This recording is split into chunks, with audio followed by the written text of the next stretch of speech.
Hello, we continue our broadcasting from Kiev, and we are very happy that our guest today is Professor Sir Lawrence Freedman, Emeritus Professor of War Studies, King's College, London. Professor, hello, thank you so much for being with us today. Good to be with you. Thank you so much. In your essay, Nuclear Signaling and the End of the Taboo, in July 2023, you wrote, since 1991, nuclear testing has been under a self-imposed moratorium by the major powers. The taboo on nuclear testing is not just about explosions, it's about maintaining the idea that the nuclear threshold must never again be crossed. A few days ago, Russia announced the testing of Burevestnik, nuclear-powered cruise missiles, and Donald Trump announced that he had ordered the United States Department of War to start the nuclear testing immediately and on the equal footing with Russia and China. Does it mean a transition to a new stage of global instability or imbalance, or the beginning of the escalation, or the creation of new rules of the game? It may mean none of those things. Trump made this statement, which surprised everybody, just before he met Xi Jinping. It was based on a complete misapprehension of what's going on. There has been no nuclear testing by the United States, China, or Russia since 1992. There has been testing by North Korea. The last test they had was 2017. So it's not clear what he's referring to. Russia has been testing nuclear-powered systems, but that's different. That's not testing nuclear warheads, but there's a suspicion that Trump may have got them muddled up. It's actually very difficult for the United States to start testing, certainly not immediately. There is a test site in Nevada, but it hasn't been prepared for this. They haven't spent any money on looking after it for actual testing. What they do is use computer simulations, subcritical tests, that is, they have blast, but they don't cause chain reactions. My guess is, and it can only be a guess, is that this is a response to sort of Russian nuclear saber rattling. It may get everybody's attention and hopefully could lead to some discussions on arms control, but I don't think it's going to lead to wide-scale nuclear testing, including by the United States. We'll see. Trump does this sort of thing. He sets the hair running and then forgets about it. Europe and Ukraine for a long time fears that Trump would reach an agreement with Putin against our interest. How you assess the current relationship between United States and Russia? Do you think that it is the beginning of new strategy or some tactical change, or what do you think? How it looks like? Yeah, I mean, my view from the start of the administration was that there was a fundamental incompatibility between what Trump wanted, which was an immediate ceasefire, because that's how he tends to approach all of these conflicts, to stop the fighting, and the Russian view, which, as you know, requires Ukraine to hand over another 2% of its territory that Russia has failed to take, accept disarmament, accept limits on its independence and sovereignty. And Trump's has never been particularly interested in that. He was under a misapprehension that Putin was interested in a ceasefire too. And as he's realized that this isn't the case, he's taken tougher stances with regard to Russia, although until recently this was more in terms of not coming down hard on Ukraine than doing much against Russia.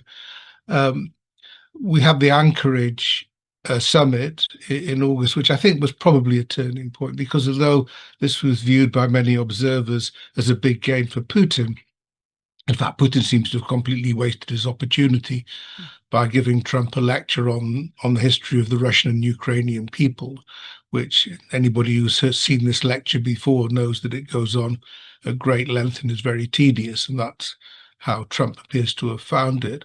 So Trump stopped. I mean, this wasn't, I think this was apparent at the time. Trump stopped the summit early. They didn't have lunch as they were supposed to do. It was immediately followed by the meeting in the White House with Zelensky and European leaders.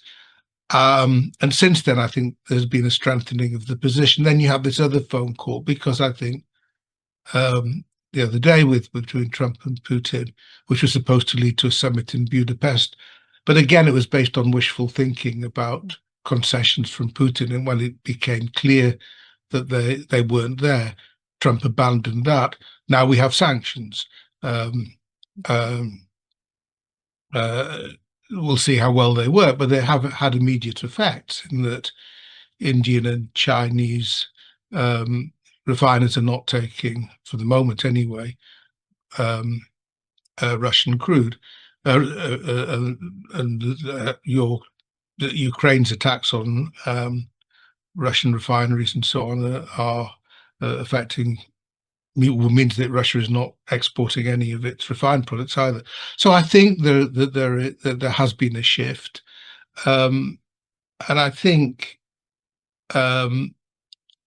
Russia is now starting to get a bit concerned as to where this is now leading. Let me back to the meeting of Trump and leader of China. And Trump met with Chinese leader 5 times. And this meeting in South Korea was the 6th meeting. And how you assess the consequences of this meeting? And do you think that USA and China both have to come to any agreement today? And do you think that they will be able to play win-win game for two, something like G2, like Trump wrote? I don't know. I mean, the importance of this meeting was it allowed Trump to row back on a mess he'd gotten himself into. He pushed very hard on tariffs on China, and then discovered that China could push back. And on a couple of issues, the supply of rare earth metals, and on importing soybeans, which has stopped and causing a lot of trouble for American farmers. He appears to have got concessions, but the deal hasn't been signed yet. I think it probably will. It's an interesting question as to whether Trump can work out some sort of relationship with Xi that has wider political implications, including for Ukraine. I don't think we're there yet, and it's not clear exactly how this would be organized. Xi has made a commitment to Russia. It's not an alliance with Russia. There are limits on this. So I don't think it's not unlike North Korea, which has gone much more wholeheartedly in support of Russia. So China has kept its own positions, but it doesn't want Russia to lose, and has been doing quite a bit to help them. So I think I mean, I used to think that if Putin wanted a way out, he would do it through China and then on to the United States. I just think Putin's still got himself so caught by his past demands that he doesn't quite know how to get a way out. If he does, China may play a role in the future. So I'm cautious on this. I think they need to sort out their trade relations first, if they can do that. And if, as Trump says, that there are proper summit meetings between the two, rather than just a short meeting in South Korea, maybe in the future it could become more important. Professor, Putin has many times said that Russia wants their spheres of interest, like Soviet Union. And he said many times that Russia want to be one of the center of this multiple world, yeah.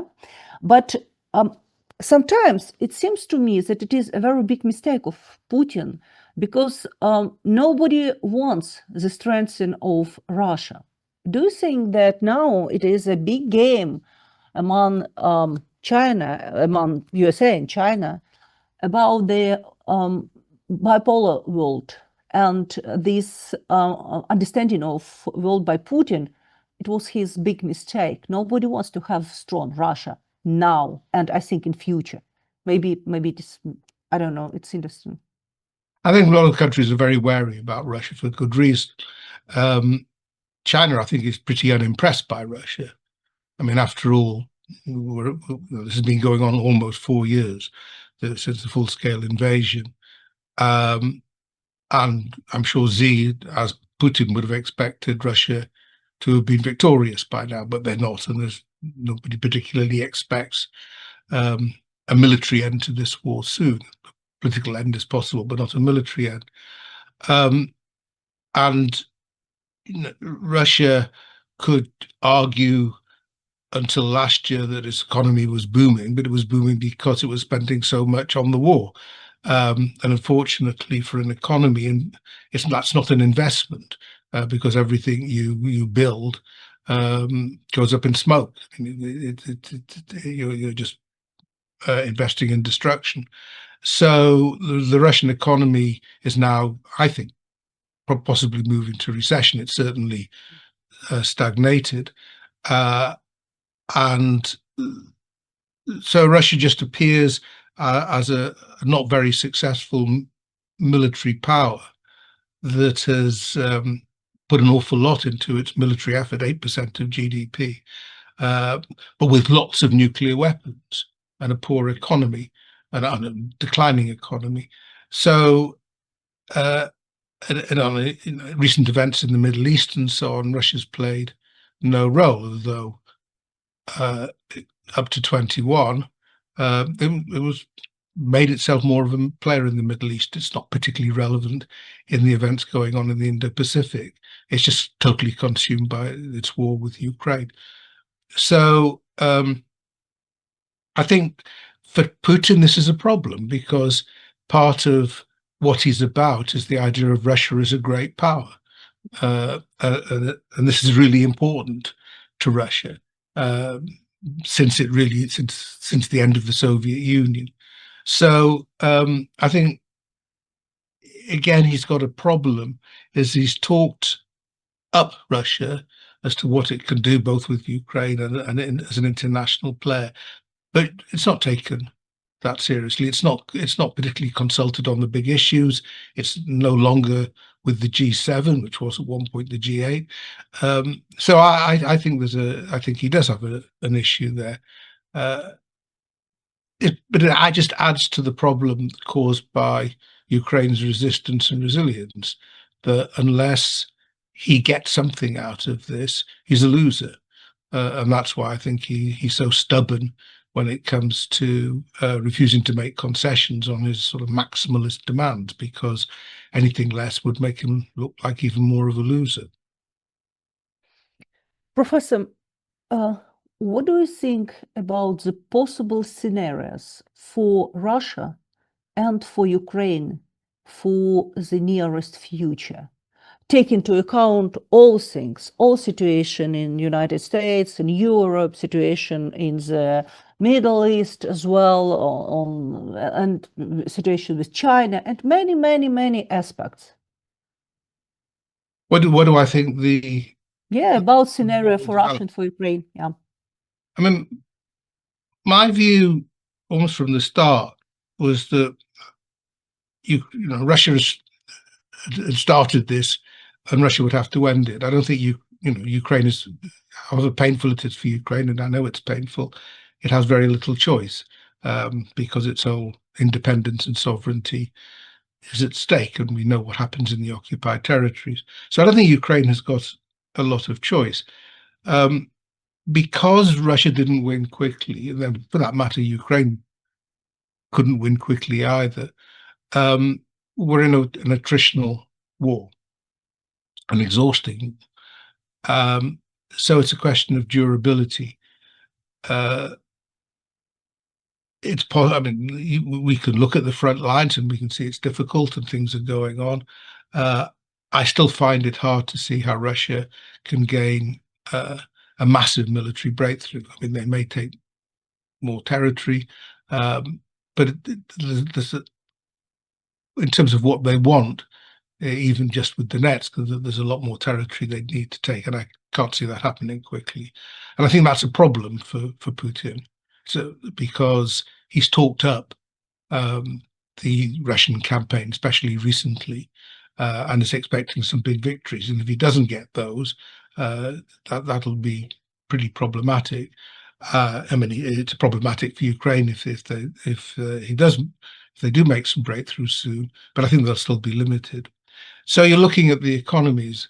I think it really matters that Ukraine gets the seized Russian assets. I mean, I like the scheme that the European Union has come up with, which involves a loan to Ukraine, which will be paid back when Russia pays reparations, which we don't really expect to happen.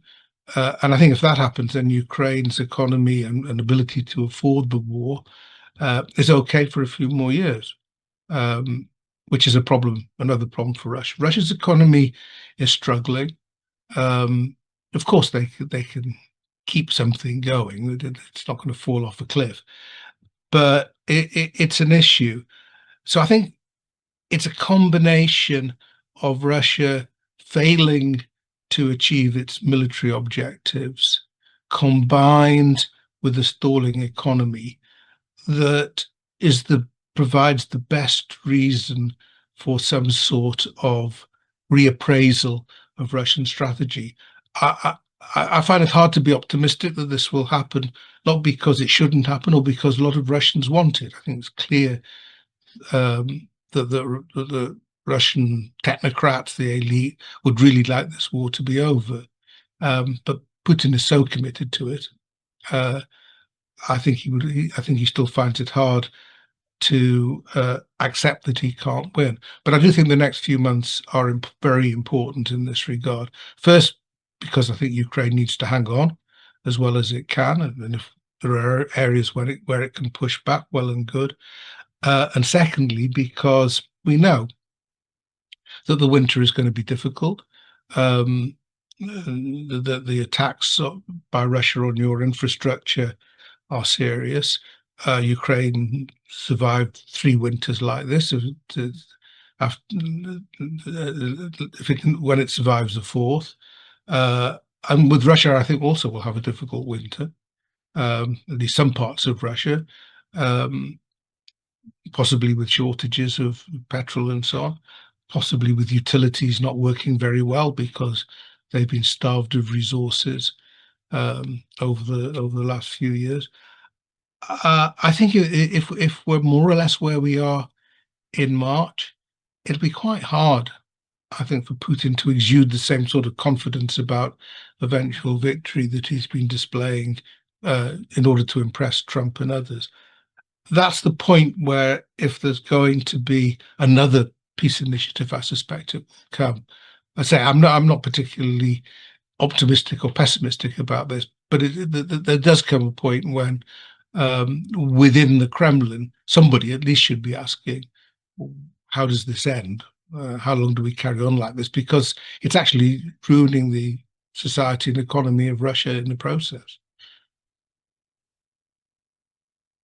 Professor, are you expecting that Putin could make an invasion for Europe in the nearest future? Because there are some experts in different parts of the world who said that he gathered some technique to make a breakthrough in some part of maybe Ukrainian front line, or maybe to, for example, Baltic countries. What do you think about that? I think if Putin won, if Ukraine was beaten, then over time there would be a degree of tension between Ukraine and Baltic states, Poland, Finland, etc., Norway, Sweden, that there would be a risk of war. I mean, I wouldn't put it very high, but it's not trivial. And I think there's risks of border incidents and so on. There's risks of border incidents already, which could, as we've seen, which could escalate. But I think they can be contained. I really don't think Putin wants a war with NATO at the moment. I just don't think he could cope. He can't beat Ukraine. How would he expect to beat all these other countries while Ukraine is still fighting? I mean, it's not really plausible, and I don't think he wants it, and I don't think he could cope. I mean, there are local advantages and capability that Russia might enjoy, but when it comes to air power and so on, NATO would be far stronger. So I don't think he wants a war with NATO, certainly not now, but the risks would grow if Ukraine was defeated, which is one reason why I think it's very much in NATO's interest to ensure that Ukraine is not defeated. It's not just a question of being friendly to Ukraine or recognizing that Ukraine is the aggrieved state in this situation. It's recognizing that Ukraine is actually fighting now for us all. The Western democracies depend on Ukraine's success. So, and as long as that remains the view, which I think, despite everything going on in Europe, will remain the view for a while, I think Putin, in that sense, is deterred. Professor, are you expecting that Putin could use this possibility for invasion in Europe just right now as an instrument for pressure for NATO? Because everybody say that NATO is not ready for the big war with Russia, and we hear this from the head of the NATO, from the head of the different states. And of course, I understand that you say that you don't believe that it is possible right now, but as instrument for pressure, just, to invade, to have some land of Baltic country and to change it for some, I don't know what. I mean, I understand the view, and I'm pretty sure that Putin does want to intimidate NATO countries and make them feel it's not worth supporting Ukraine. I think that's why some of these tests that have been taking place of rather gimmicky missiles and so on, and torpedoes, are part of that. It was the same thing that with the energy crunch in 2022. It's a lot with the drones going into Poland, with the information campaign, cyber attacks, sabotage, not all of it's going on, but it hasn't made much difference. I mean, there isn't any obvious wavering of support, and certainly not for that reason. I mean, right from the start with Biden, it was made clear that NATO was not going to get directly involved in the fighting. And I think, as far as Putin is concerned, that's the main thing he's trying to deter. He really doesn't want NATO to join the war, fighting side by side with Ukraine. But with everything else, I don't think he has, his signaling, as with all these sort of signaling, on the one hand signals he takes it all very seriously and he wants us to think he's tough. But on the other hand, it signals he doesn't want war with NATO. So, and I don't, given the way that Russia has now been obliged to fight this war, which will be very different from how it would be fighting with NATO, the loss of command capacity, the loss of armored vehicles, demoralization to a degree. I think I'm not convinced that NATO would struggle quite as much as sometimes suggested. I mean, we say these things to ourselves because we need to do more. We don't have enough mass. We haven't produced enough shells in the past. But these things are improving in that regard. So, and again, Putin knows that. And I think, for Russia, Sweden and Finland joining the alliance is quite a blow. They make a big difference. So I think he is trying to intimidate, to tell us that we shouldn't support Ukraine anymore. But at the moment, it's just not working. Professor, thank you so much. Thank you for your time and Okay, well, it's for always your a pleasure attention. to talk. Thank you. Thank you. Good luck.